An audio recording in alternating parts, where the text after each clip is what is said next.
طيب الخلطة هنا عندي زيت مع كمون وفلفل وملح. أتبل فيهم الدجاج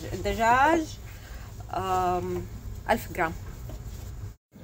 تبلت الدجاج كويس وغطوه بالجلد كويس عشان لا ينشف اللحم. فتحت الشواية حطيته آخر شيء، وكل شوية أشيك لما ياخد لون تماما يصير أحمر بشغل الفرن من تحت إن شاء الله. يعني يبغاله كذا ثلث ساعة إلى 20 دقيقة، يعني تقريبا 20 دقيقة. تحمرت شوية، هاخد من الزيت اللي نزل والموية وأرجع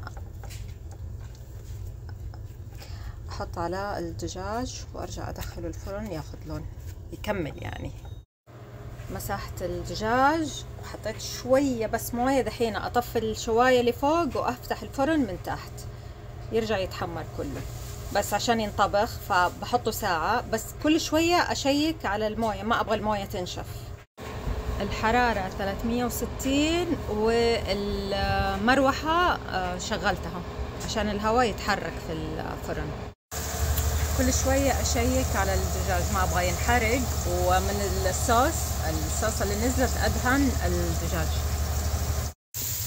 الرز هنا قلبت شوية بصل مع في زيت طبعا مع الجزر، وحطيت كم حبة قرنفل وهذه قرفة وكمون. طبعا شوية الكمون، أنا ما أكثر، أنتوا تحبوا الكمون حطوا كمون أكثر.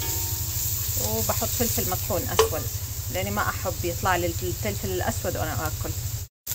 مكعب ونص مع دجاج، شوية صلصة، وحطيت زبيب. الزبيب للأسف هو اللي يعطي له طعم. أنا مرة ما أحب الزبيب لكن يعطي له طعم. خلاص قلبتها شوية. دحين أحط بسم الله طماطم وأقلبهم شوية، وحطيت فلفل أسود ترى وملح، ونحط موية مغلية. شيء مهم كركم. بسم الله.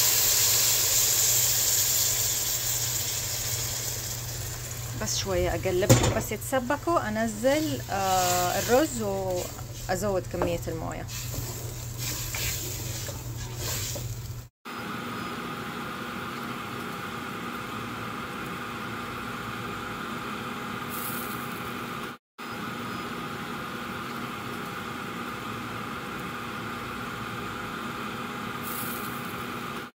خلاص كده تسبكت. بسم الله أنزل الرز عندي هنا عنبر. أنا نقعته، غسلته كويس ونقعته نص ساعة. أحط موية لين تطهي الرز. دوقوا الملح، أهم شيء الملح. كده خلاص راحت الموية. أخفف النار وأغطيه تقريبا كده ثلث ساعة، بعدين أقلبه. خلاص كده أخذ لون. أحط عليه قصدير وأخليه بالفرن على حرارة خفيفة تقريبا كده ربع ساعة نص ساعة، بس الحرارة مرة خفيفة تكون. بسم الله. أقلب الرز من الأطراف لفوق بس، وأغطي عليه وأخليه يكمل استوى. خلاص الرز طفيت تحته بس نقلبه. شوف بالعافية.